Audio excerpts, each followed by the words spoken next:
Olá, sejam muito bem-vindos! Hoje a gente vai mergulhar numa das perguntas mais antigas e, uau, fascinantes da humanidade. Afinal, de onde nós viemos? Vamos começar essa jornada juntos. Para começar a nossa conversa, olha só essa imagem. Muitos devem conhecer, né? É o Piteco, o homem das cavernas, e do lado dele o seu grande amigo, o Horácio, que é um filhote de Tiranossauro Rex, uma dupla bem famosa dos quadrinhos.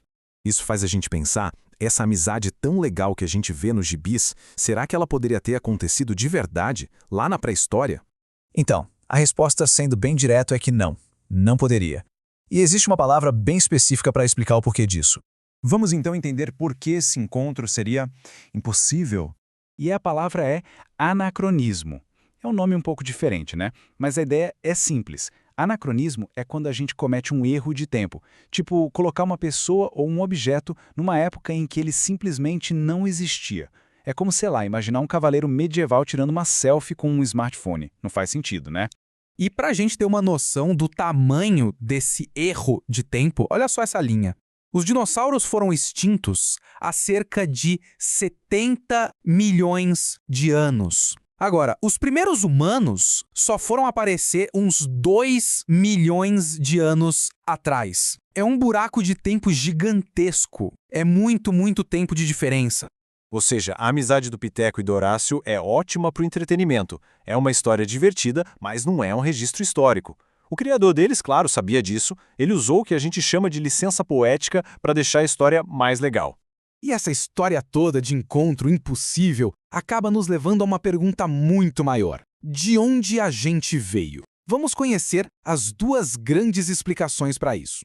Basicamente, existem duas explicações bem conhecidas. De um lado, a gente tem o criacionismo, que é uma visão com base religiosa, do outro, o evolucionismo, uma hipótese com base científica. Pensem que a gente está num museu agora e vamos olhar para essas duas exposições sem julgar qual é mais valiosa, apenas tentando entender cada uma. Vamos começar então pela visão do criacionismo. O criacionismo, em sua essência, acredita que a vida e tudo o que existe no universo não apareceram por acaso. Foram resultado da ação direta de uma força maior, um criador. Essa é uma ideia presente em muitas religiões pelo mundo todo.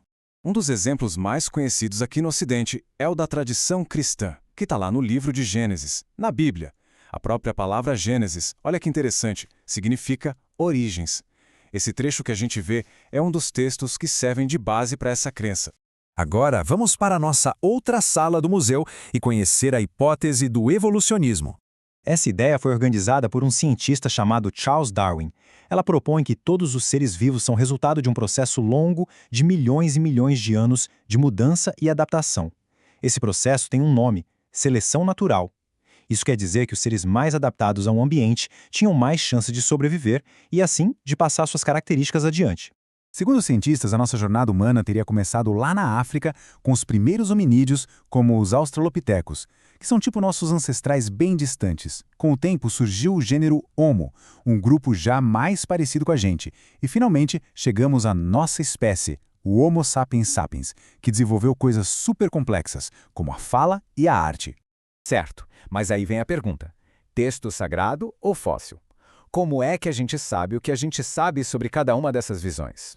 E essa tabela resume a diferença principal de um jeito bem claro. A visão criacionista se baseia em textos fundacionais, como o Gênesis que a gente viu. A convicção vem da fé e da tradição. Já a visão evolucionista se apoia em evidências arqueológicas, principalmente em fósseis. A base dela é a análise científica, a datação desses materiais. Isso é um ponto super importante para os cientistas. Cada novo fóssil que eles encontram pode ajudar a refinar as datas, a mudar um detalhe da teoria.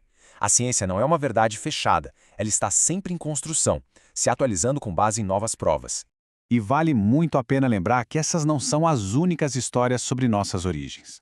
Muitas culturas, mundo afora, têm seus próprios mitos de fundação. Alguns mitos indígenas, por exemplo, podem focar na transformação de animais em pessoas. Mitos africanos podem se concentrar na terra natal como o berço de tudo. A função social desses mitos é poderosa. Eles servem para unir uma comunidade e dar um sentido para a vida em grupo. E isso nos leva à parte mais importante da nossa conversa de hoje: aprender a discordar, respeitando as diferentes visões. O nosso objetivo aqui não é, de jeito nenhum, provar quem está certo ou errado. A ideia é a gente conseguir entender por que as pessoas pensam de maneiras diferentes. O que está por trás de cada visão. E olha, entender a diferença entre uma crença que se baseia na fé e uma conclusão que se baseia em evidências físicas, em provas materiais, isso é uma habilidade que a gente leva para a vida toda. Ajuda a gente a conversar, a debater com respeito, mesmo quando as opiniões são bem diferentes. Para fechar, fica uma pergunta para a gente pensar. Com cada escavação, cada fóssil que ainda está escondido debaixo da terra, que outras descobertas incríveis o futuro da arqueologia pode revelar sobre a nossa longa jornada aqui no planeta Terra? Fica aí a reflexão.